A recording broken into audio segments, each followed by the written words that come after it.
loyalties twist quickly. If soldiers are given an illegal order, they have a duty to refuse. Quickly fractures truth. Urgent case dropped. The former president declaring victory tonight. This rhetoric is a setup for mutiny. The Pentagon review is political, pure, and simple. Breaking news. 2 National Guardsmen shot near the Capitol. The Seditious Six saga just escalated. You remember the video. 6 Democrats told troops they can refuse illegal orders. Trump called it sedition. Now the FBI is moving to interview all 6 lawmakers, and the Pentagon's given the Navy until December 10th to deliver findings on Senator Mark Kelly. Kelly firing back, posting his military medals and saying he will not be silenced. But behind the headlines, legal experts are warning this entire case could collapse. I'm going to tell you what just happened. You see, this week, the pressure campaign went into overdrive. The Pentagon formally launched a review into Kelly, warning he could be recalled to active duty for a court-martial. Defense Secretary Pete Hegseth set the hard deadline of December 10th. The Navy must report its findings by then. Meanwhile, the FBI reached out through the Capitol Police to schedule interviews with all 6 lawmakers, but Democrats are not playing along, of course. House Minority Leader Hakeem Jeffries told CNN flat out the 6 should refuse to cooperate. Senator Ruben Gallego went further, warning military personnel involved in the investigation that there will be consequences. And Republican Senator Lisa Murkowski broke ranks, calling the investigation frivolous, saying the Pentagon has more important priorities. However, the battle lines are drawn, and this is moving very fast.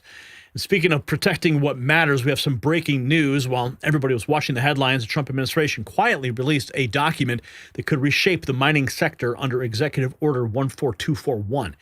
Now, this is about national security. The White House just named the Palmer Project in Alaska as a key asset for mineral independence. Now, Vizsla Copper acquired that project, and we're talking about an estimated $3.5 billion in ground value containing copper and zinc and silver that's vital for our military and our energy grid. Now, Vizsla trades under the ticker VCUFF in the United States and VCU.V in Canada.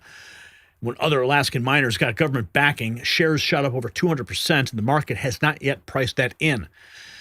So check the link in the description for more information, and a big thanks to Vizsla Copper for making today's video possible. Now, we go back to the back and forth. Kelly responded to the investigation, posting a photo of his uniform with all of his medals and ribbons displayed.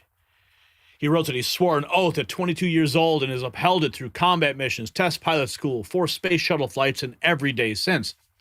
He says he will not be silenced by bullies. Of course, Hegseth firing back. He mocked Kelly's display, claiming the medals were out of order and his rows were reversed. He wrote that when Kelly is recalled to active duty, it will start with the uniform inspection. The personal shots are flying. Legal experts warn that Trump's own public statements about death penalties could become evidence of an unlawful command influence. And while the Seditious Six drama heats up, Trump scored a massive legal victory. Georgia prosecutors filed to drop the 2020 Fulton County election interference case against the president and his allies. Pete Skandalikis, executive director for the Prosecuting Attorney Council of Georgia, wrote that pursuing the case for another 5 to 10 years did not serve the citizens of Georgia. Judge Scott McAfee granted the dismissal. The case is dismissed in its entirety. President Trump posting the news from his White House account. Law and justice have prevailed in the great state of Georgia. The corrupt Fani Willis witch hunt is officially over. This was the last criminal case against Trump. One case collapses while another begins. Of course, the momentum is shifting. Now, we're finding this curious, very curious piece of news that has just crossed my desk. It's published 10 hours ago. That it's now been revealed that the nonprofit linked to George Soros is fomenting sedition within the military around the same time the script went out to Democrat members of Congress urging rebellion within the ranks against President Trump. Now, of course, we've all seen this video. I'm only going to bring it up so you can see what's on this billboard and what it says. I'm Senator Alyssa Slotkin. Senator Mark Kelly. Representative. Now, if you look closely, you can see there, did you go airborne just to pull security for ICE? And then it looks like there is a URL underneath, and I think it says notwhatisignedupfor.org. The National Lawyers Guild Military Task Force DOD instruction 1325.06 permits a service member to possess a single copy of this document.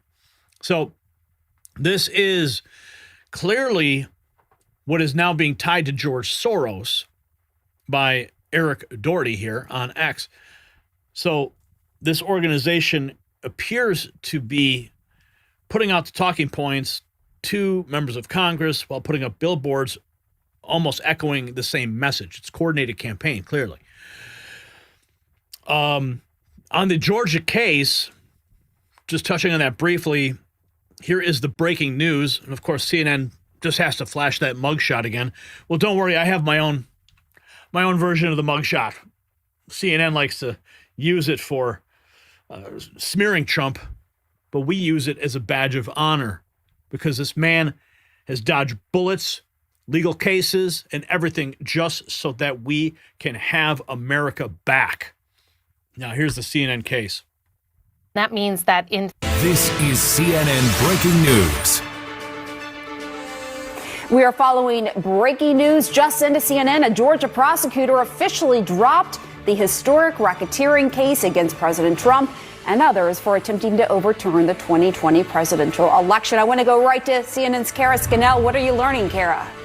Good morning, Pam. Yeah, this new filing in from the prosecutor who had taken the place to look into the Fulton County investigation of Donald Trump and others has filed a motion with the court saying that they are not going to move forward with the case. They're dropping the charges. What he filed what's known as a nolle pros, and that means that in theory, because if the statute of limitations hasn't run out, a case could be refiled. But he attached to his filing about a 20-page statement explaining his rationales for why he did not think that they should move forward with this case. You'll remember this was the case that began with Donald Trump making the call to the Georgia Secretary of State, Brad Raffensperger, urging him to find the votes. And then District Attorney Fani Willis brought this historic investigation and filed those racketeering charges against Donald Trump and dozens of others for interfering with the 2020 election. She was then disqualified from the case because of an undisclosed romantic relationship with another prosecutor.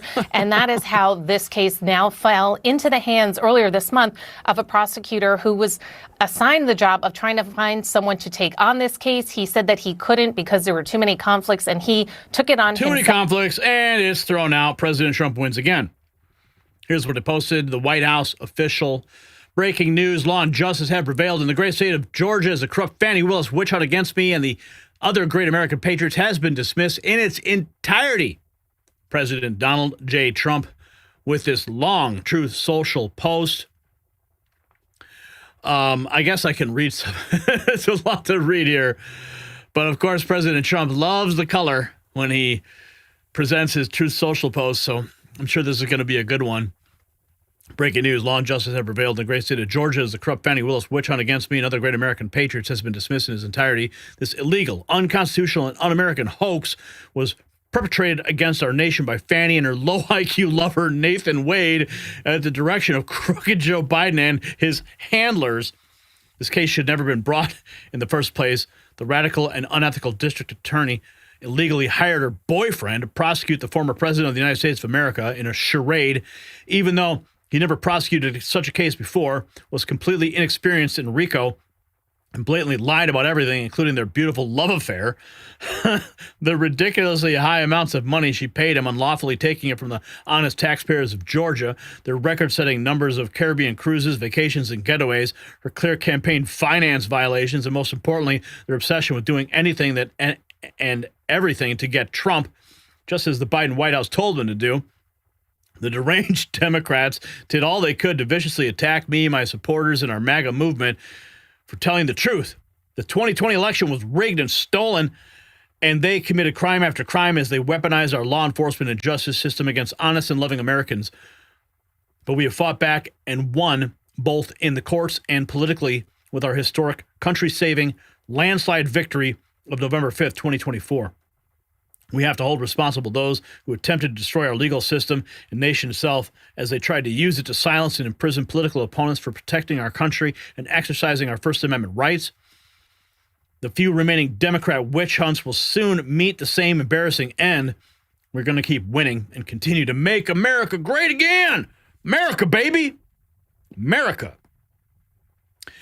And this breaking from the Alex Jones X account. Breaking bombshell development. White House officially warns rogue elements of the CIA are attempting to trigger a military uprising coup to illegally remove Trump from office and overthrow the American Republic. Stephen Miller raising the alarm. Background. Record a careful. They should be held accountable under the law and under the Uniform Code of Military Justice for a seditious conspiracy against the United States of America. This is completely open and shut, straightforward. What is the motivation? Why would 6 members of Congress, selecting specifically for individuals with a CIA or military background, record a carefully written, carefully produced, slickly edited video messaging directly to members of our clandestine services and our armed forces, telling them to disobey orders from their superiors, telling them that they should individually determine whether an order is legal or illegal and defy it. Individuals who are exercising life and death power. The CIA engages in covert missions all over the world involving life and death decisions. The armed forces launches life-taking missions time and time again. They carry weapons. They control drones. They control missiles. They work on nuclear submarines. For what purpose would you ever deliver this message? As you said, it's to create a color revolution. It is the CIA playbook for trying to foment insurrection from within the military and within the CIA. So it's not just this statement. Alex Jones weighing in there. Stephen Miller, though, just knocking it out of the park as usual. 8 hours ago, Trump case against Senator Mark Kelly faces steep hurdles under military law. That's according to Reuters. Of course, Reuters is going to be posting stuff like that. CSN Bulletin. Trump's legal attempts to prosecute Senator Mark Kelly face major hurdles. The Trump administration effort to pursue Kelly under military law for publicly advising U.S. troops to refuse unlawful orders is encountering significant legal obstacles.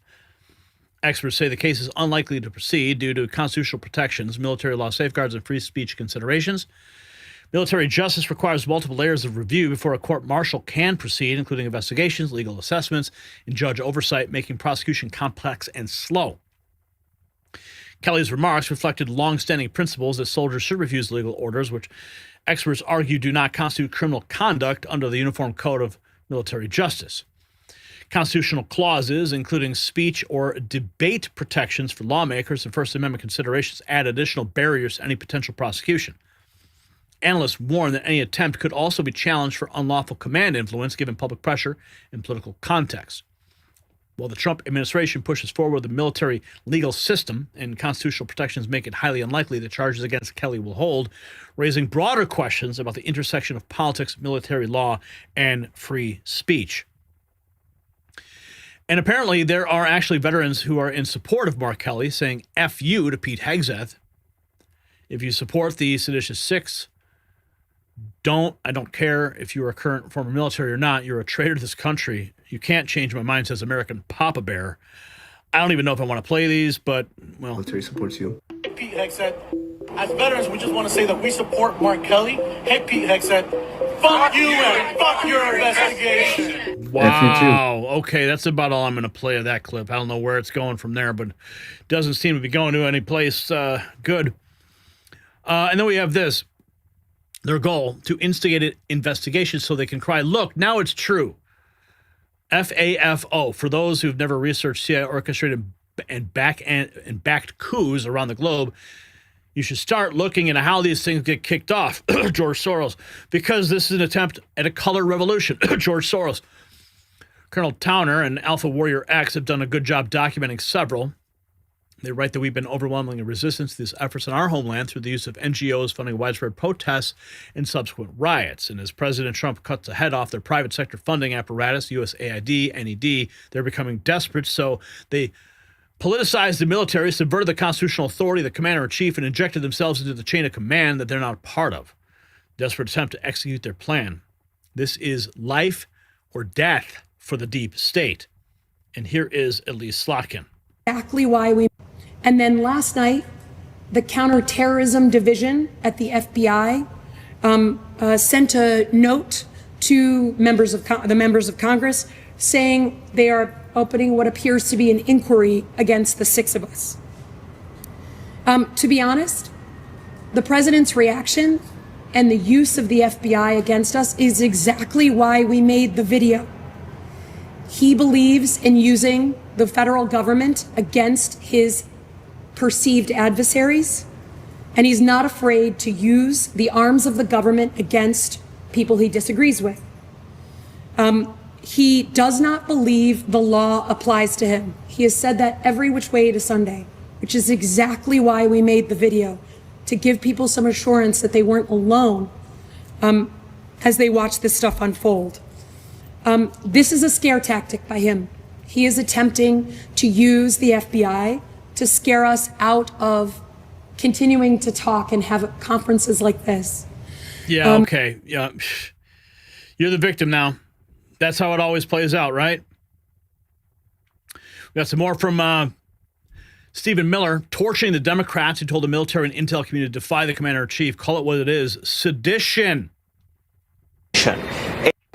It is insurrection, plainly, directly, without question. And when you have one of the lawmakers on that video being unable to state in, as you say, lengthy cross-examination, a single so-called illegal order, it just proves the point. It's a general call for rebellion from the CIA and the armed services of the United States by Democrat lawmakers, saying that you have not only the right but the duty and the obligation to defy orders of the commander-in-chief, that those who carry weapons in America's name should defy their chain of command and engage in open acts of insurrection, that the CIA, the clandestine service, which isn't even legally authorized to operate in the United States, should engage in, again, acts of rebellion and insurrection. These lawmakers should honestly resign in disgrace and never return to public office again for even daring to think, let alone to say these words and to say them proudly. But it shows what a dangerous moment we're in. We have seen the Democratic Party nurse the flames of violence and insurrection against the federal government for the last 10 months. When you see this continuous campaign of violence against ICE officers and Border Patrol agents, when you see Democrat sanctuary politicians and Democrat sanctuary governors side with the rioters, side with the assaulters over federal law enforcement, and that spills even into juries and grand juries, when you see Democrat jurors engage in nullification to let off violent attackers who are engaging in physical violence, physical assault against federal officers. This is a dangerous moment. You have a political party, an organization, the Democrat Party, and their message is that any action, no matter how unlawful, no matter how dangerous, no matter how much it threatens constitutional order, is justified if it keeps Democrat policies in effect at any cost. Dude, I need to make a T-shirt that says Stephen Miller is my homeboy. That's what I need. Wear that around. The guy just hits it out of the park every day. And of course, I mean, think about what just happened today. We have 2 National Guardsmen now gunned down outside the White House in a brazen daylight attack. Okay? I mean, the dots have not all been fully connected, but in my gut says this is the result of the violent rhetoric demonizing our law enforcement and our National Guard and the administration. Just as Stephen Miller said.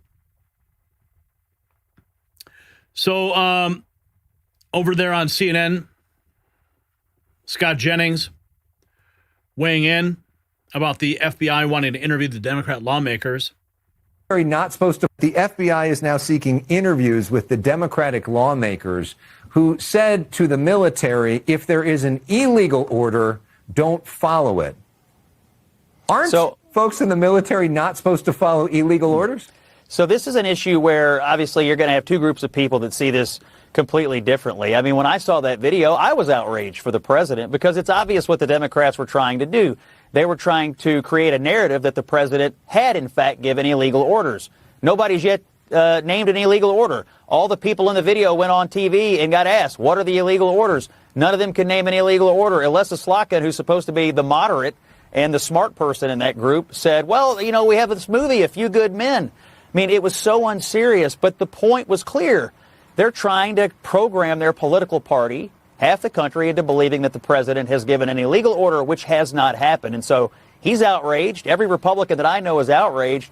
The legalities of this, the investigatory part of this, I'm less sure about. But I'll tell you this, it's not good to treat the military like pawns. These Democrats shut down the government 43 days and didn't pay them. And now they're out here using them in this illegal order video, which is obviously political. I think some people, you know, in our coalition are thinking they keep treating the military like pawns. It's very disrespectful to treat the military this way. The FBI. They don't care about the military.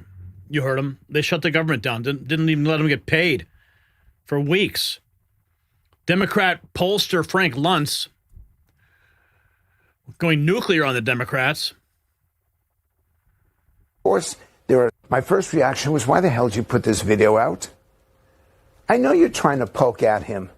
Of course you don't obey an illegal order. Of course there are standards and processes that our military has followed, not just for decades, but for centuries. That's a given. You're doing this just to create a political issue. And shame on you, because there are men and women who are serving in Japan, in Korea, all over the globe, in the Middle East, in other Asian countries. And this is Thanksgiving. And they're not home. And they're sacrificing for this country. And you're playing politics at this point? My first reaction was, why the hell did you put... Yeah, why? We all know why. Stephen Miller says the Seditious Six should be held accountable under the law and under the Uniform Code of Military Justice for seditious conspiracy against the United States of America.